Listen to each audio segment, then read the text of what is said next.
Then Joseph fell on his father's face and wept over him and kissed him. And Joseph commanded his servants the physicians to embalm his father. So the physicians embalmed Israel. 40 days were required for him, for such are the days required for those who are embalmed. And the Egyptians mourned for him 70 days.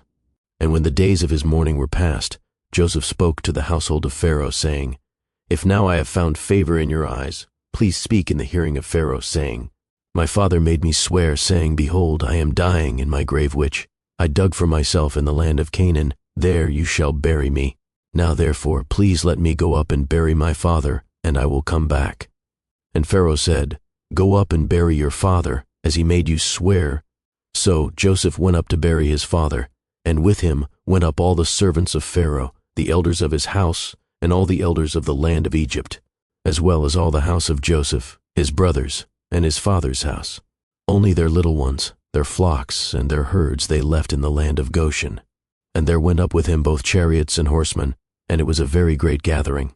Then they came to the threshing floor of Atad, which is beyond the Jordan, and they mourned there with a great and very solemn lamentation. He observed 7 days of mourning for his father. And when the inhabitants of the land, the Canaanites, saw the mourning at the threshing floor of Atad, they said, This is a deep mourning of the Egyptians.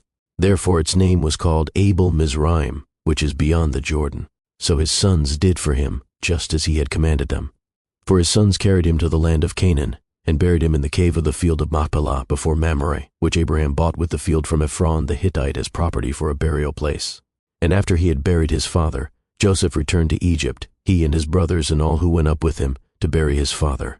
When Joseph's brothers saw that their father was dead, they said, Perhaps Joseph will hate us, and may actually repay us for all the evil which we did to him. So they sent messengers to Joseph, saying, Before your father died he commanded, saying, Thus you shall say to Joseph, I beg you, please forgive the trespass of your brothers and their sin, for they did evil to you. Now, please forgive the trespass of the servants of the God of your father. And Joseph wept when they spoke to him. Then his brothers also went and fell down before his face, and they said, Behold, we are your servants. Joseph said to them, Do not be afraid, for am I in the place of God? But as for you, you meant evil against me, but God meant it for good, in order to bring it about as it is this day, to save many people alive. Now therefore, do not be afraid. I will provide for you and your little ones. And he comforted them and spoke kindly to them. So Joseph dwelt in Egypt, he and his father's household. And Joseph lived 110 years. Joseph saw Ephraim's children to the 3rd generation. The children of Machir, the son of Manasseh, were also brought up on Joseph's knees. And Joseph said to his brethren, I am dying, but God will surely visit you and bring you out of this land to the land of which he swore to Abraham, to Isaac, and to Jacob.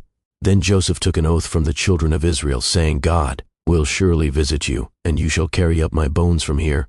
So Joseph died, being 110 years old, and they embalmed him, and he was put in a coffin in Egypt.